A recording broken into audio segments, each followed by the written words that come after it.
قربان جاؤں زمانہ سارا سو جاتا لیکن آمنہ کے لال مصلی بچھا لیتے. دنیا سو گئی ساری، سب سو گئے، جو خدام تھے وہ جو غلام تھے وہ سو گئے. صحیح مسلم نے لفظ ملیں گے، سیدہ پاک فرماتی ہیں او میرے نبی کے غلاموں، میں نے یہ رنگ بھی دیکھا ہے کہ حضور نے اتنا کھڑے رہے، اتنا قیام کیا، اتنا قیام کیا کہ مقدس پیروں میں ورم آ گئے، سوج گئے پیر. اور ساری رات ہی حضور نے نماز پڑھی اور ایک ہی آیت بار بار دہرائی. مسجد نبوی میں بلال حبشی نے فجر کی اذان دے دی اور حضور ابھی مصلی پہ تھے. کریم فارغ ہوئے، میں نے عرض کی یا رسول اللہ صلی اللہ علیہ وسلم، آپ کے تو صدقے اللہ اگلے پچھلوں کے گناہ معاف کرے گا. تو حضور نے فرمایا عائشہ تم نے گنوایا ہے نا میرے اللہ کی مجھ پر کتنی رحمت ہے. افلا اکون عبدا شکورا، فرمایا اگر اس نے اتنی نعمتیں دی ہیں تو کیا میں اس کا شکر گزار بندہ نہ بنوں؟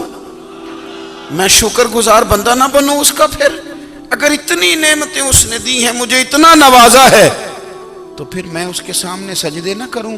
او میرے بھائی، بڑے قابل فخر لوگ ہیں ہم کہ ہم نبی پاک کے غلام ہیں. ہم قابل فخر ہیں کہ نبی کریم کے غلام ہیں. کیا کبھی اس غلامی کے شکرانے میں بھی 2 نفل پڑھے کہ یا اللہ تیرا شکر ہے تو نے ہمیں حضور کا غلام بنایا ہے؟ یاد رکھیں کہ اپنی روحانی زندگی کو آباد کریں، استغفار پڑھیں، تسبیحات کریں. حضرت عبداللہ ابن عمر کو نبی پاک نے فرمایا تھا راجل صالح، یہ نیک بندہ ہے، یہ متقی آدمی. حضرت عبداللہ ابن عمر رضی اللہ تعالیٰ عنہ سیدنا فاروق اعظم رضی اللہ تعالیٰ عنہ کے صاحبزادے ہیں اور ان کی ہمشیرہ سیدہ حفصہ رضی اللہ تعالیٰ عنہ حضور کی زوجہ محترمہ. ایک دن اپنی ہمشیرہ سے کہنے لگے کہ نبی کریم صلی اللہ تعالیٰ علیہ وسلم گھر میں آئے نا، اور اگر حضور غم امت میں پریشان نہ ہوں، طبیعت کو حشاش بشاش دیکھو، تو ذرا پوچھنا تو صحیح حضور کا میرے بارے میں کیا خیال ہے. حضرت عبداللہ ابن عمر رضی اللہ تعالیٰ عنہ کے بارے میں پوچھا تو سیدہ فرماتی ہیں کہ نبی کریم صلی اللہ تعالیٰ علیہ وسلم نہ زیر لب مسکرائے اور فرمایا حفصہ تیرا بھائی ہے تو اچھا، لیکن میں نے سنا ہے کہ عشاء کی نماز پڑھتا ہے تو فجر تک سویا ہی رہتا ہے. او نوجوانوں، 10 بجے تک سونے کی بات نہیں ہوئی، 9 بجے تک سونے کی بات نہیں ہوئی، 11 بجے اٹھنے کی بات نہیں. حضور فرمانے لگے میں نے سنا ہے کہ عشاء کی نماز پڑھ کے سو جاتا ہے اور فجر تک سویا ہی رہتا ہے، اسے چاہیے کہ تہجد کے وقت اٹھا کرے، اللہ کی بارگاہ میں حاضر ہوا کرے، آہوزاری کرے، سجدے کرے، عبادت کرے. اٹھتا ہے اور فجر میں جا کے اٹھتا ہے. حضرت جناب حفصہ رضی اللہ تعالیٰ عنہ کہتی ہے میں نے جناب عبداللہ ابن عمر کو پیغام دیا اور میں نے کہا میرے جوان بھائی سن. نبی پاک نے فرمایا ہے تو اچھا پر تہجد میں نہیں اٹھتا، نفل نہیں پڑھتا. او میری ملت کے جوانوں، مزہ نہیں آ جاتا جب ساری دنیا سوئی ہو، ساری دنیا، اور بستر بھی گرم ہو اور نیند بھی پورا غلبہ کر رہی ہو، اور اچانک گھنٹی بجے دماغ میں، آنکھ کھلے، گھڑی پہ نظر پڑے، 3:30 4 بجے کا پیغام گھڑی بتائے، اور کوئی چڑھتی جوانی والا اٹھ کے وضو کرے، اور جب وہ مصلی کھول کے بچھائے تو مدینے والے محبوب کہتے ہیں کہ ہر نماز پہ رب ثواب دیتا ہے، اور جو اٹھ کے تہجد کی نماز پڑھے اسے دیکھ کے تو رب مسکراتا ہے، جو اس کی شان کے لائق ہے، جو اس کی شان کے لائق، وہ مسکراتا ہے، خوش ہوتا ہے کہ میرا بندہ تہجد میں اٹھ گیا، وہ مسکراتا ہے. کاش ہماری صبحیں کبھی اپنے مالک کے نام ہو جائیں. رسول کائنات نے فرمایا، رب کریم فرماتا ہے جب میرا بندہ ہاتھ اٹھاتا ہے نا تو مجھے حیا آتی ہے کہ میں خالی کیسے لوٹا دوں اس کے. اتنے بڑے بادشاہ کی بارگاہ میں اپنی روحانی زندگی آباد کریں، اپنے مصلی کو وقت دیں، اور دنیا سے چھپ کر اس موبائل کو بند کر کے اور اپنے آپ سے بھی چھپ کے اور تنہا ہو کے چھپا کے سارا کچھ اپنے آنسو اپنے رب کی بارگاہ میں پیش کریں، اس کے حضور حاضری دیں۔ سنو نا ترمذی کی حدیث، اور اسے یاد رکھنا، نبی پاک علیہ السلام نے فرمایا اپنے دکھ لوگوں کے سامنے نہ بیان کرنا، سیٹھوں نوابوں کو نہ بتاتے پھرنا، دنیا داروں کے سامنے جا کے نہ رونا کہ میں تکلیف میں ہوں، پر میں اگر دنیا داروں کو دکھ بتاؤ گے رب تمہیں کبھی غنی نہیں کرے گا۔ اور لوگ ہیں کہ الٹا مذاق اڑائیں گے آپ کی، جس سے بڑی پکی یاری ہے نا، پکی لوگوں کی تعلقات آپ کے ساتھ تب تک ہیں جب تک آپ ان سے کوئی ضرورت وابستہ نہیں کرتے۔ کریم ابو فرمانے لگے بندوں کے سامنے دکھ نہ بیان کرنا، اللہ تجھے کبھی غنی نہیں کرے گا، تو اپنے دکھ اپنے رب کو بتا، تو دعائیں مانگ، تو اس کی بارگاہ میں حاضر ہو، تو اس کے حضور عرض کر۔ فرمایا اپنے دکھ اپنے رب کو بتا، وہ جلدی کرے یا دیر سے کرے تجھے ساری دنیا سے بے نیاز کر دے گا، تجھے کسی کا محتاج نہیں رہنے دے گا۔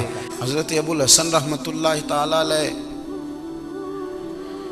حضرت معاذ ابن جبل رضی اللہ تعالیٰ عنہ کے پاس بیٹھا کرتے تھے، فرماتے ہیں ان سے جو پیار بڑھا تو پھر میرا مصلی سے بھی بڑھ گیا۔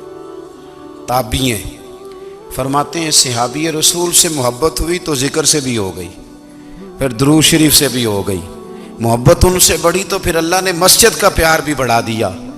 آپ فرماتے ہیں کہ میری ہر وقت طبیعت چاہتی تھی کہ بس اللہ اللہ کروں، بس اللہ اللہ کروں، بس نہ میں ذرا تھوڑی جان چھڑاؤں لوگوں سے، کو 10 منٹ ملے تو میں کچھ 4 نفل پڑھ لوں، میں تھوڑا سا نہ بچوں لوگوں سے، اور مجھے تسبیح ملے تو میں نہ کچھ 400-500 دفعہ استغفار پڑھوں، سبحان اللہ، الحمدللہ، اللہ اکبر، لا حول ولا قوت الا باللہ، میں نہ تسبیحات پڑھوں۔ فرماتے ہیں کہ بچے تھے گھر میں 6-7، غربت تھی، کام ملتا کوئی نہیں تھا، اور میں کام چور نہیں تھا، کام ڈھونڈتا تھا، پر اللہ کی قدرت کے کام نہیں ملتا تھا۔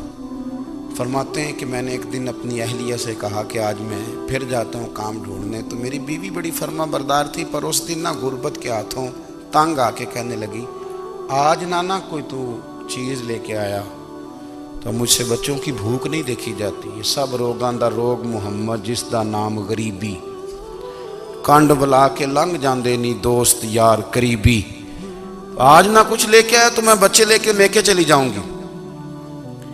شیخ فرماتے ہیں کہ میں بڑا پریشان گھر سے نکلا، پر میں نے صبح سے لے کے زور تک کام ڈھونڈا، کام ملا کوئی نہیں، تو میرے دل میں خیال آیا چلو کام نہیں ملتا تو اللہ اللہ تو کرے نا، چلو بندوں کی مزدوری نہیں ملتی تو رب کریم کی عبادت ہی کرتے ہیں۔ فرماتے ہیں کہ میں نے نا فرات کے پانی سے وضو کیا، نہر کے، شدید دھوپ تھی، ساتھ ریت تھی اور ریت تپ رہی تھی، میں نے اپنا رومال وہیں مصلی کے طور پر بچھا لیا، اور فرماتے ہیں کہ زور سے لے کر عصر تک نماز پڑھی، دھوپ بھی پورے زور پہ، پر میرے سجدے کا ذوق بھی پورے زور پہ۔ فرماتے ہیں سورج بھی چمک رہا ہے اور رب کی عبادت کا ذوق بھی پورے زور پہ، میں سجدہ کروں تو پھر میرا اٹھانے کو جی نہ چاہے۔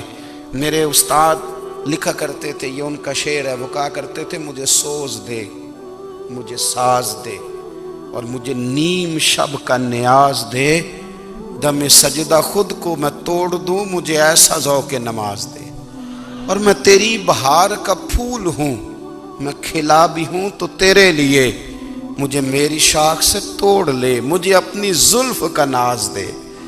بھائی فرماتے ہیں کہ عصر تک میں نے نفل پڑھے، دل ڈھلنے لگا، عصر کی نماز پڑھی اور میں وہاں سے چلا۔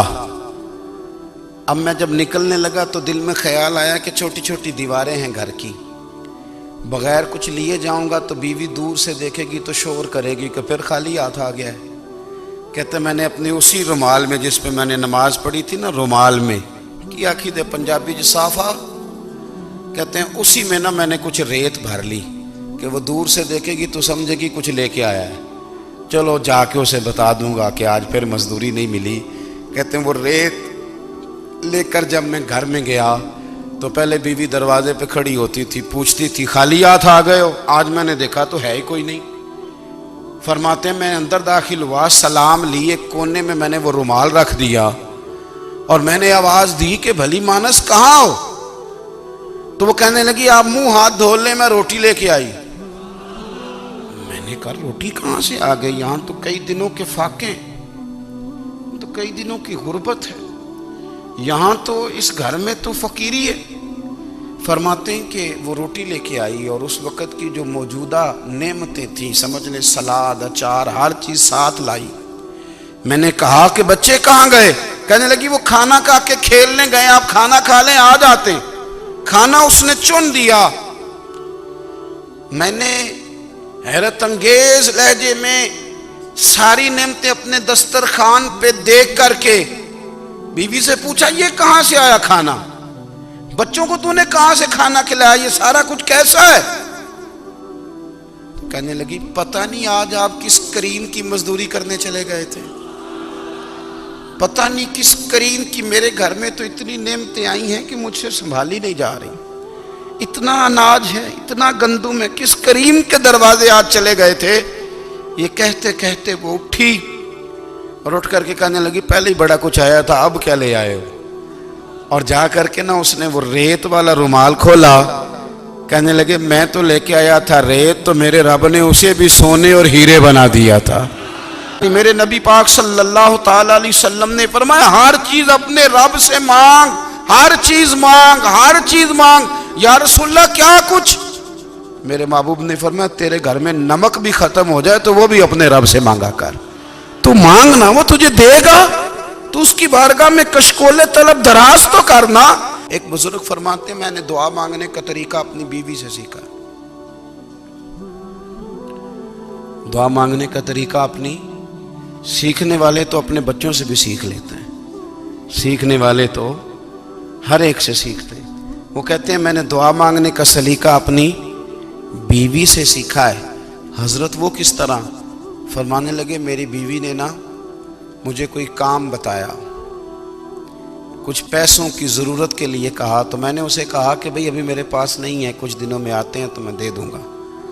عورتوں کی عادت ہوتی ہے وہ بار بار یاد کراتی ہیں، 2-4 دنوں کے بعد پھر اس نے کہا حضرت وہ میں نے کہا تھا کچھ پیسے، میں نے اسے کہا کہ ابھی میرے پاس نہیں ہے، کچھ دنوں میں ملتے ہیں تو میں تمہیں دے دوں گا۔ اس نے کچھ دنوں کے بعد پھر کہا حضور وہ میں نے کچھ پیسے کہے تھے۔ فرماتے میں نے ڈانٹ دیا، میں نے کہا کہ کیا تو روز مجھے شرمندہ کرتی ہے، کہا نا میرے پاس نہیں ہے، ہوں گے تو دے دوں گا، تو روز یاد کراتی ہے۔ فرماتے ہیں اس نے پہلے تو میری ڈانٹ کو سہا، پھر میرے سخت جملوں نے اس کی آنکھوں میں آنسو پیدا کر دیے، پھر اس نے اپنے آنچل میں